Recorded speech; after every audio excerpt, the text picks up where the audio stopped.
The harder the Raptors fall, the higher your interest should rise in March Madness. This is a critical month coming up for the Raptors franchise. This is Basketball Island. I'm Wes filling in for Hein. We got Hambone. We got Fab the usual, but hey, look who we got back in the house. Back like I never left. We back got like I never left. Jevohn Shepherd back in the house. You know, important podcast to have you here because we're going to be talking a lot about March Madness. Yeah. So, you know, you got 3 dummies up in here talking about the topic, and then we got 1 actual sharp expert here. So we're going to need you on this one. But as mentioned off the top, the Raptors, believe it or not, they're actually in a pretty important stage of the season right now. Looking ahead of the schedule, a lot of losses they need to secure in order to set themselves up for success with this upcoming draft. Again, this is like the 5th time I've probably brought it up. Bobby Webster has made it crystal clear. The NBA draft is their number 1 priority from this point on. But there are some guys we're watching on the court right now that we still want to see developmental reps from. So open floor here. Of the guys that we have playing out there, who are you most interested in watching that you think need these final games to get some stuff done? Go for it, baby. Go for it. All right. I got the floor. Thank you, Hambone. Take them. You know, when you talk about like the developmental time and reps that guys are getting and some of the young guys, I don't think the guy I'm going to touch on is necessarily young, so to say, but inexperienced. And for me, it's still Emmanuel Quickley, right? Because he's going to be, right now, they've signed him as the lead guard for this team and a part of the future. When you look at development, it's not just the time that you're spending on the court.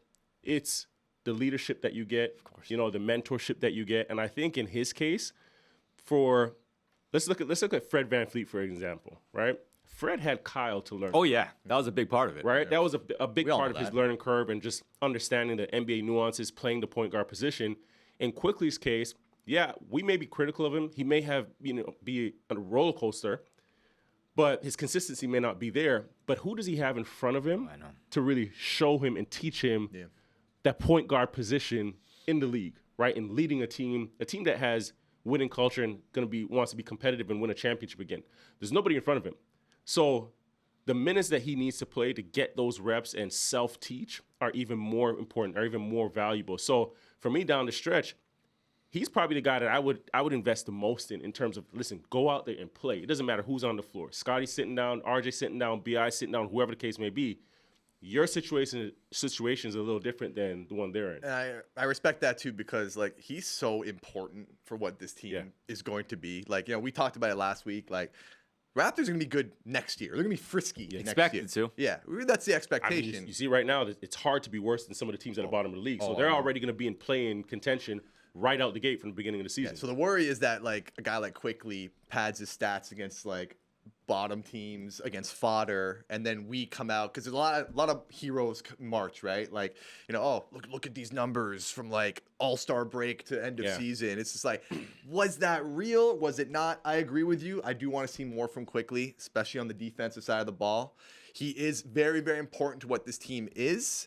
I'm just worried that he might help the Raptors get some cheesy wins that actually might be a deterrent to their future franchise equity in the form of a draft pick. Like, so it's a very, very tough balancing act that they're undergoing right now. Yeah, I think as a player and even as an asset going forward, I think it's important to develop him and rehab his value because whether or not Masai and Bobby think he might be a part of the long-term future, you still want to build that back up. And he hasn't had a great year, so yeah, take advantage of this bad schedule. Maybe you can prop up his numbers. At least you head into next year, like having rehabbed his value to a point where maybe another team who's interested can at least take a look at him, right? I love doing this because I love quizzing you guys. Of the remaining games the Raptors have, how many opponents do you think they play that have a record above 500? 2 Pistons and Warriors. Come on, man. We produce Raptors. 2 games left is brutal, man. What do you think we do here? I try not to look at the schedule because I get stressed. I look at it, I'm stressed out. I'm like,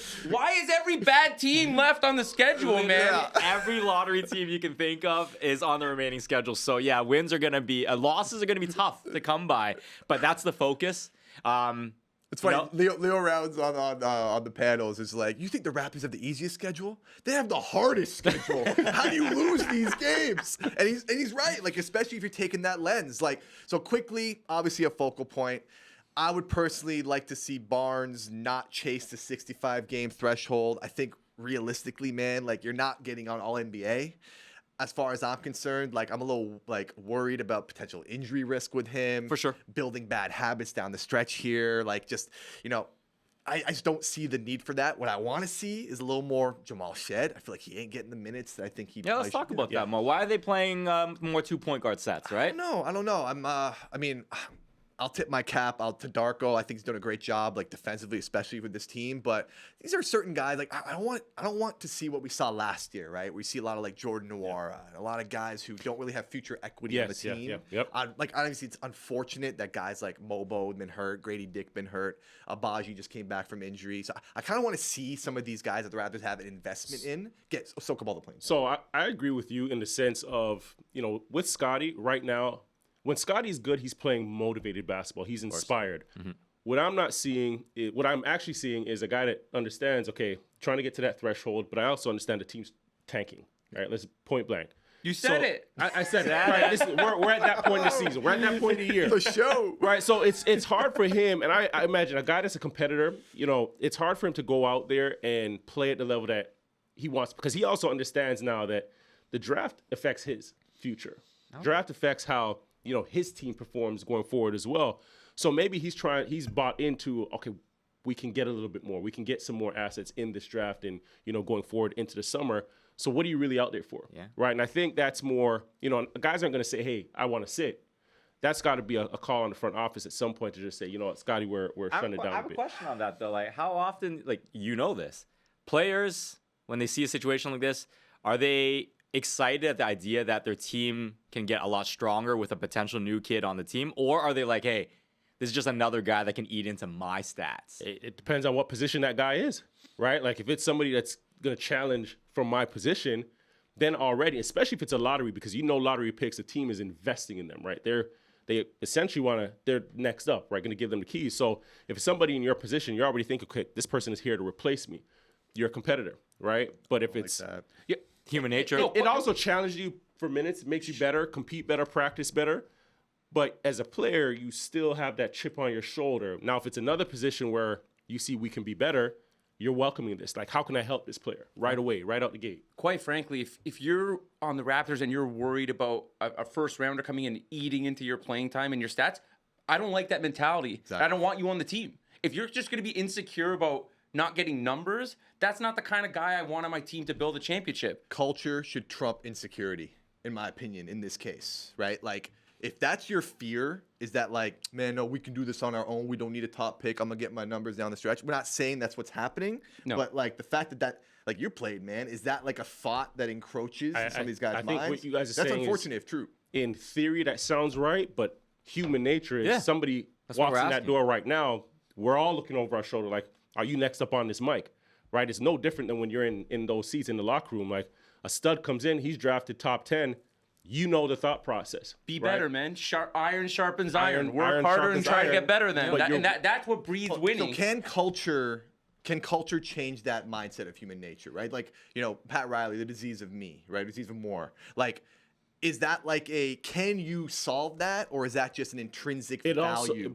First of all, it depends on, the culture that's already established, that you're walking into, the hierarchy that is in that respective team already. Right now, you're on a team. This is a team that has a lot of moving pieces. Mm-hmm. You really haven't identified, okay, who is the 1A, right? There's still questions. There's still questions as to, is Scotty a number 1 option? Is he a number 2 option? Is he a number 3 option on a great team? So any player coming in has their sights set on, especially as a lottery, has their sights set on, hey, I can be the guy. Yeah. Right. If this is a a championship contending team, or one of those top end teams, you already know, okay, that I'm here to support this player. So these two players. You mentioned this just before. The Raps don't have any veteran winning experienced players that are like teaching the younger generation of players. So is this the situation that's required to build championship success? Having just competition in the locker room, survival of the fittest, whoever comes out, that's your team. You need that. You need blueprint. I think for all players coming in, what does a blueprint look like, right? And for the Raptors, I actually think the best pick in this draft would probably be a center, because the one experienced player that has played valuable minutes on this team and a veteran is Jakob Poeltl, right? So he's in a position to teach and share, what he's learned over his years. Scotty is still pretty green, right? And love Garrett Temple. But when guys come in, are they looking at his body of work and saying, hey, like, you're the bar, you're the standard? Probably not. He's a professional, like the ultimate pro. Can't take that away from him. Yeah. But is he the bar? Understood. Right? So in those locker rooms, you want guys to have a blueprint. And that's what, Pascal had. That's what OG had when we're talking about teams in the past. For sure. Well, to your point, Brandon Ingram at this point, he should be treated like a veteran. Yeah, he's 27 years old. He's been in the league a long time. Like, he's not a kid. He's got to, once he starts playing, he's got to be one of the guys on the court that's leading this team. And he might sort out the hierarchy on his own. The Raptors have historically had hierarchy problems. Like, since DeMar left for Kawhi was like that one. Yeah. Since Kawhi left, it's been a bunch of dudes who think they're the guy. Great point. Right? Yeah. And quite frankly, man, I'll be the bad guy. I'll be mad villain. But, like, the Raptors organization has laid out the red carpet for Scotty. Yeah. Every step of the way. They have treated him like he's the number one. To your point earlier, I don't necessarily agree with that. I don't think you don't really. No. I mean, that's you don't think front office has operated that way? No, because I think we're also losing sight of Scotty was drafted as a number 4 pick, right? Took some criticism from our fan base. A lot. Yeah, even the organization trusted him enough to draft him that high when nobody seen it coming. He came into a situation where nobody expected Scotty to be Rookie of the Year. He'd also never been in a situation where, he was a lead, right? Not in college. Came here, won the Rookie of the Year with some really good veterans on the team. That wasn't handed to him by front office. He actually earned that. Oh, yeah. Fair. Right? There was a lot of talk about Evan Mobley there. So I think in year 1, he earned a lot. And in any professional sport, you're actually paid and rewarded for like 2 years of work. And that gets you 5 years. So I don't think Scotty's potential is still untapped, right? There's still a lot to be seen with him. It's funny that you mentioned that rookie year. Like, he thrived in the role as like a third guy who can just kind of do everything, but not be relied upon to create good shots consistently. And I think, to me, if you're talking about a number 1 guy, that's kind of like that's the skill set you're looking for come playoff time. Yeah. Scotty, I think, is better utilized as a queen on the chessboard. Defensively, offensively, fill the gap, set screens, run secondary, like pick and roll stuff. Like, I think, to me, he has all of that in his bag. I just don't think he can be the number 1 guy. And I disagree with you. I do think the Raptors have rolled out the red carpet for him. They've treated him like he's the guy. And I understand why. So you also need to build hope, right? Also, when you see what he did year 1, year 2, you still got to give him a chance to see what he can grow into, right? And if not, then now you start to plug and play with those pieces. Yeah. But in the case of the Raptors, you couldn't have let Scotty Barnes walk. No. So let me he has to get that. And let me ask you this. And you have to, right? So you get that, and you're still in your evaluation period. Yeah. Now you plug and play with. You're not about to alienate Scotty Barnes. Like, you gotta pay him the max. Okay, so are you encouraged or discouraged by the year he's had? It's tough to say. Like, are you feeling better about Scotty Barnes than you were in September? Overall. Yes. I think he's made a leap defensively. There's still some things offensively that I feel like are a little raw, a little robotic, for sure. Right? But again, if we're talking about this frankly, I don't think he's that number 1 guy going forward. Well, they made a move to account for that now. The most athletically capable guy is not even playing on the court yet. Yeah. So that has been changed. So I think that a lot of people ask questions about the Ingram move, like, why are they doing this? Well, you're actually setting Scotty up for success. Yes. By having Ingram on this team. Now you kind of get him back to that role we've seen in year 1, where he can facilitate for everybody. He can lock in. We've seen him early in the year where, at points in the year, when he locks in defensively, he can stop anybody. Yes, the offense needs some refinement. Now, when we put the pieces around him where he can play to his strengths, right? Scotty's a guy that can flirt with a triple-double every night. When you don't have those pieces and you're expecting him to get 30 every night, that's where you run into some problems. Yeah. But the truth about it is he's also somebody that's okay not scoring 30 and playing defense and getting everybody involved. So It's really about arming him with what he needs to be successful. And to come full circle, like, someone like Scottie shouldn't feel insecure about the chances the Raptors get a top pick, because I think he's better utilized as an alpha glue guy. You know what I'm saying? Like, so bring in some more talent to help you thrive. And Ingram is a guy who I think could shoulder a lot of the offensive load as well. So it's a very interesting thing down the stretch. But at the end of the day, going back full circle, like, lose these games, man. Yeah, like, for the better of the franchise, lose these games. Speaking of full circle, that Brandon Ingram move may still end up being the Raptors' saving grace. You have the weakest remaining schedule in the NBA, and let's just say you fall out of top 5. Oh, it's right? inevitable, man. Like, you fall out. Let's say you end up 7, 8, whatever the case may be. Worst case scenario, and it may very well happen.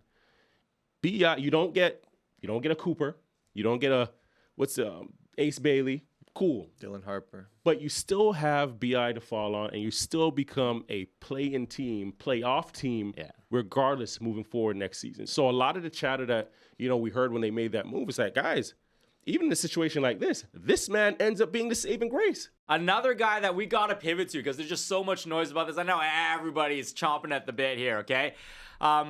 SGA might be sitting some games because they're so far ahead of everybody else in the West. But we got to turn the hats around. Look, listen. Anybody watching this, you're on social media and you've seen the social media discourse. There's a lot of noise right now on SGA, foul merchant this, SGA, James Harden-esque that. I'm just going to throw the lob up. Whoever wants to dunk it. Yo, what's going on in this SGA Jokic battle? Coach. Go ahead, tap it in. The stuff we are seeing on social about SGA being a foul merchant, just shut up. Just shut up. He is running away with the MVP on the best team in the West.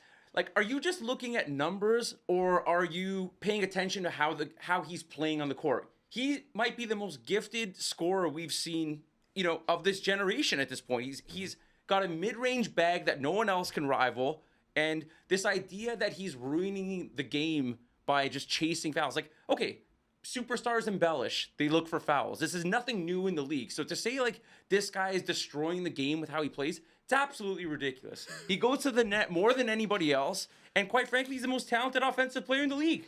So shut up. Good. All right. Good. Is that it? Anything else? No. You know what, Fab, I really can't top that. You made Jevohn turn his hat back my hat around. went back. Yeah, but I think you see a lot of that discourse and free throw merchant and so forth, and I think people are under researched. Of course. Oh, yeah. Right. They don't watch enough of the games. Right? It's easy to wake up, watch highlights, and look at numbers and come to these conclusions. But you also have to understand, where does SGA operate on the floor? Right? Typically a lot of scorers, elite scorers, are operating from the wing, right? Or the post. SGA is operating from the free throw line into the paint. Exactly. Where is most of the help and most of the defense? Free throw line into the paint. So a lot of the fouls that he is drawing is because that is where the defense is, right? He's not avoiding. When you're on one side of the floor, the weak side, there's 2 or 3 defenders on the weak side of the floor. So now you're only playing against 2 guys, right? You get past that first defender, there's nobody in the paint, right? And that's where you're usually getting your elite scores. When you're operating from the free throw line down into the paint, extended there, that is where every hand, where every body, where every big, all the help is, right? You're seeing 2, 3, 4 defenders at a time. And then to your point, how he moves is something that we have to acknowledge and celebrate a bit more, because we really haven't seen it. I know his mom's a former Olympian, and that has translated to not just his skill set, but his ability to change speeds, his ability to... Unbelievable. It's unreal. Someone's like, it's like trying to catch a fish with your bare hands. That's what it's like to guard SGA. So when he gets by, like, he always has an advantage, and the defense is always playing catch up. And that is why he's drawing a lot of fouls. Also, the hesitations, right? So not only is the defense playing catch up, he has the advantage, but half the time they're on polo sticks. Everybody's jumping, trying to, slow him down or contest shots, and he still has a live handle. Shai has this unbelievable ability to make elite defenders look average. Yeah. Because they don't know where he's going, and even if you guess right, he's tall and long enough to get that shot over you. Like, I've never seen this, like, ability to stop and go, this twitchiness, but still manage to be perfectly under control. Yeah. Like, it's also kind of beautiful to watch. For sure. It is. I think it needs to be appreciated more. That's why I don't understand the hate. But see, this is why people are like, oh, it's like James Harden. Harden didn't have nowhere near this kind of bag in the mid-range. Like, let's be honest. He's got a grace. Yeah, so I don't know. I think a part of that, too, is when you're doing something well long enough, people start to find reasons to hate. Of course. Right? And in his case, I do think, the MVP would help him winning the MVP award or a chip. You got to win, right? man. And then you silence some of the noise. It's no different than, I know we're going to touch on the draft. When the longer guys stay in college, the more you give scouts an opportunity to see what you don't do and criticize your game. In his case, he's been doing this for so long that people are now trying to find reasons to hate on his game. Similar to like Harden and those guys. Sure. But those guys it hasn't translated to wins. He will silence a lot by winning or getting an award. And you can speak to it too, man. I think he's just got like a mentality that is unmatched, a belief. Like, him. Like that to me, I think puts him ahead. Like, we were talking about Scotty Barnes earlier about, the potential of like being insecure about draft picks coming. Like, Shai willingly sat out games for OKC. Yes, he did. The latter parts of season so they can acquire guys like Jalen Williams and Chet Holmgren in the draft. So he knew that's what he needed to thrive. And now, not only is he thriving, I don't think anyone saw this coming. Like, he's your boy. I don't think you saw this coming. No. I always question it. I always question, and this was because it was early in his career. Do you have that compete? Because I'm used to seeing like dogs. Like, when you think about the elite guys and, across the league, you're thinking the MJs, the Kobe's, guys that will like bite your neck off. And I didn't know if I've seen that, but it's there. It's there. I've seen your text. I've seen your text. It's there. If he was American, the American media would be like, this guy's the next Kobe Bryant. 100%. Like, for sure. Instead, it's like, oh, I don't know, free throw merchant. Yeah. Is he treating the game properly? Like, I won't say that. Not everybody's talking like that. A lot of people are giving him respect. I will say this. Everybody, I think, that is giving that discourse, this is kind of like their ace up their sleeve. Like, this is the biggest punch they have on SGA's case. And, I'm not here to say, like, I don't respect the Joker. The Joker, to me, still is the best player in the world. I'm going to give him that. But listen to how loud the silence is when they lost to the Wizards. 3 quick points. Chet Holmgren's injured for like half the year. Shai's actually efficient on offense, and the dude plays defense as well. Like, there's really I can't really look at his body of work and be like, oh, that's a negative. I can't find it, man. Like, where's the negative? I think he's just one of those like kind of flawless players right now. And it also doesn't take away from Jokic. Where I think we like to have beautiful to see. There's great this players. idea now that you have to pick one and it's team this or team that. You can just appreciate all the best players. So Tribal. All I gotta say, SJ, we'll see him. We'll see him in June. See where you started? All right, we brought this up off the top here. March Madness right around the corner. And so we're not going to pretend and be charlatan fake sharps here. Right? Everybody's got their theories on how this is going to play. I shouldn't bury Jevohn like that. Okay. But we're going to give you a very special edition of March Madness bracket that you should fill out if you're all about the Raptors here. We're going to give you the Bobby Webster, Masai Ujiri, Dream Game Reps bracket. We want to see all the potential guys that Raptors could potentially draft in this tournament. We want them to be on the court as many games as possible. And so each region, we split up one each, and we're going to go through all the teams that you should be paying attention to if you're hopeful for Toronto in this draft. So in very much Hein fashion, I'm going to self-lob. I'm going to Ricky Davis throw a shot off the board like a rebound to me. Who? Hein? I don't know him. I don't even know who that guy is. Hey, Hines, I'm rocking with you, brother. I got to do a show. I don't mess with these guys. We're voting him off the island. We're voting him off the island, and we're going to start off with our region. The East region is the one everyone knows. You should be watching. This is the guy. They gave me the bird bracket, and I'll take it, all right? Duke. That's all you need to hear. Duke. That is the one team you need to be hoping goes all the way to the final game, because it's not just Cooper Flag.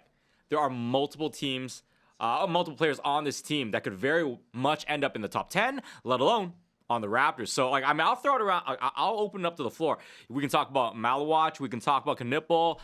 Which one of these guys do you think is What information do you have on these guys that you think is good for the fans to know? Okay, so Cooper Flag, obviously, we hope he's healthy after that tough fall of the ankle. They say he'll be fine. Yeah. They say, man, if he is, then that's some good regenerative like health there. Some Sure. Wolverine type, because that looked bad. Yeah, it did. The Duke Blue Devils, you're looking at a team that can have like 6 to 7 NBA players pretty comfortably.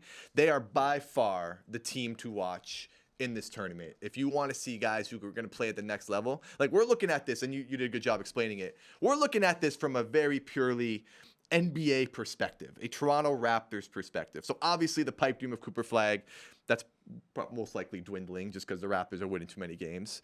You mentioned the other dude, Fab's boy from Time, Malawat. Fab, I'm with you. Like, what year does that say? That year, that's 2023. 2023. I was at the World Championship, and Malawak had the entire World Championship buzzing, right? And I was able to go over and watch him play because he played for South Sudan, and just watch him practice a bit.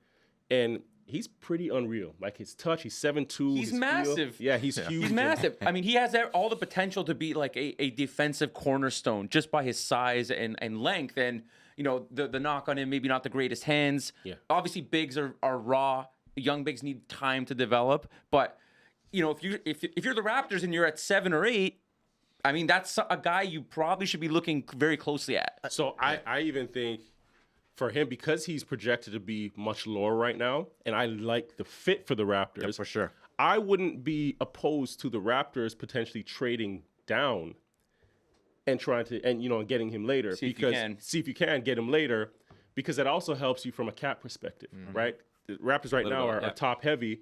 You get him a little lower, and I think he fits. And like I mentioned earlier, having Pirtle in front of him, that's a great the point. mentorship and the veteran leadership. Now maybe you're doing something 2 for 1, or you're getting a player, and you also get somebody that you need right now. Like a point that we say is it's all at this point in the draft, it's always top talent. You don't draft for fit, but this guy at that position is so talented. The fit is so good for the Raptors. If the chips fall in place, that's a guy that I think Raptors fans should really be watching for. We all know to watch for Cooper Flag. Everybody knows that by now. Okay. Yeah. Keep your eye out on this guy, because this is the guy who, if the chips fall in place, could be a very important piece that could attach to the strengths of what the Raptors already have in place. We've talked about this a million times. Raptors, offense, offense, offense. This is a guy that fills a huge gap for them. But another matchup I want to bring up in this region, if you're going to circle one game in this entire region, there is a potential collision between Baylor and Duke. And that game, you're looking for VJ Edgecombe on the other side of that. Yeah. You talked about the Worlds already. This is a guy who on the world stage already opened a lot of eyeballs playing for the Bahamas. This guy is exactly, again, like Malawach, what the Raptors need. He's a defensive first guy who obviously has offensive upside too, but he brings an edge on that side of the ball that the Raptors, I think, would very much welcome. Just how low in the draft does it get? I think he's gonna go higher. So, I know. Like when I look at the Raptors, like I know they shouldn't be they shouldn't be drafting best for need as much as best player available. But if I'm looking at needs, I want a defensive minded guard/wing. And a backup big, to your point, to learn, and you can kind of cultivate slowly under Pirtle, right? Those are the two things I'm looking at, and it happens to be like around the Raptors area, you get a lot of those type of guys. But VJ Edgecombe, we've been singing his praise. Like I said, man, playing for Bahamas too at a very young age internationally. Like, his actually, his motor's nuts. His motor's nuts. He carried them in some of those games. Motor is unbelievable. He's actually flashing some offensive game as well. I worry a little bit about the Jay Billis wingspan, the length stuff. It doesn't actually check out. Like, he actually looks longer and more athletic than it seems, but that is the one deterrent. But if he's there, you don't. He kind of reminds me of, and it's gonna sound crazy, back when I was in college playing Russell Westbrook when he was at UCLA. Right? Whoa. Russell came off the bench and just came onto the scene, just popped up on the scene.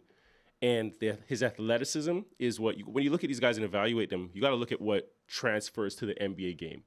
And it's similar to VJ, where it's not outstanding, but when you're looking at like the transferable tools, he has a lot of those tools that you can develop and build. Well, like I said, all you got to know, this region, circle that What game. about your boy from BYU? We can talk about Igor some of these other guys, but you know what? mention Like, him. I'm gonna mention him. You got Igor Devin. He's gonna be in there. That's another guy in this region you should be watching out for too. Guard, fit wise, might not be exactly what the Raptors need, but again, best player, best talented player when it Intriguing comes prospect. should be. But one more time, circle that game. Cross your fingers. Yeah. Baylor gets to that game. That is the game to watch. I guarantee Bobby and Masai will probably be in attendance. All right. Let's go down the board here. Okay. All right, Hambone, you got the other region. You We got are the West. West. Region. We are doing the West region. So the way I did it was I look at 3 players in this region that could be drafted around the top 10, maybe anywhere from like 8 to like 14. You got Derek Queen out of Maryland. You got Liam McNeely in UConn, and you got Jeremiah Fears with Oklahoma. I'm going to go out right now and just say Jeremiah Fears, no thank you. I think he's dynamic offensively, but defensively flimsy, not really he's the guy that another team decides to attack, right? And I think that's just not something the Raptors currently need. So we are going to skip past him. Liam McNeely, I'm not the biggest guy. I mean, he's been dealing with some injuries. He's been shouldering a lot of the load at UConn, handling the ball a lot. I get it. I'm not in. I'm going to skip ahead to the guy I want, who I'm very, very intrigued by, and that's Derek Queen. All right, Derek Queen. Raptors love running their offense with their bigs, top of the key, facilitating DHOs, even Orlando Robinson's hitting dudes and backdoor cuts and shit. Like, Derek Queen, to me, is that on steroids. I worry about his shooting. I think that's teachable. I worry a little bit about some of his defensive chops. I think he needs to be a little more... according to draft experts, I mean, I only watched a handful of games, but I think they see a lack of awareness and intent on the defensive end. However, you said it earlier, and I think it's an excellent point to reiterate. You have Jakob Poeltl. You can bring this guy along slowly, and I think he can learn from someone like Jakob, who I think is a good vet. And to me, I think he screams as one of the best, highest potential guys in this draft. So if I'm building this bracket, I do it Sharpie style. We got Sharpie style. I got Maryland going all the way. So UConn beating Florida, Maryland getting through Colorado State, Maryland getting through UConn, Maryland getting through Arkansas. They're going all the way. Again, from a Raptors draft perspective, Derek Queen, very, very intriguing. Watch Maryland games. Go Terps. Yeah, Bobby probably has the exact same bracket built out He's there. so interesting, man. yeah, He's he's so probably got interesting. that. Very intriguing All player. right. Oh, man. Well, Jevohn, look what we teed up for you. So, you know what? We all went through this draft and obviously this tournament, and I'll say this. Sometimes we look at this draft and we're saying it's the Cooper Flag draft, and we always, from a fan perspective, look at this thing as and use the outliers as the measure. This draft is good because you have a number of top end rotation guys, right? To draft successfully, it's you were able to get a starter, a guy that's potentially a starter on your roster, not the Lucas, not the superstars. It's the rotational guys, and there's a number of them. I had the South region. We had a lot of. Oh, let me guess who you're taking. What's up? What's up? Let me guess. I'm a homer. Let me guess who's hell going. no. Nice. Victor, No. Let's say it. Go blue. Everybody. We want to say on 3. Go blue. 1, 2, 3. Go blue. Anyways, let's get to it. That's you. So you want to watch this Auburn game, and like I said, I'm not messing with these guys. Hans, where are you? I'm not messing with these guys. You want to watch the Auburn game? Tahad Pettiford.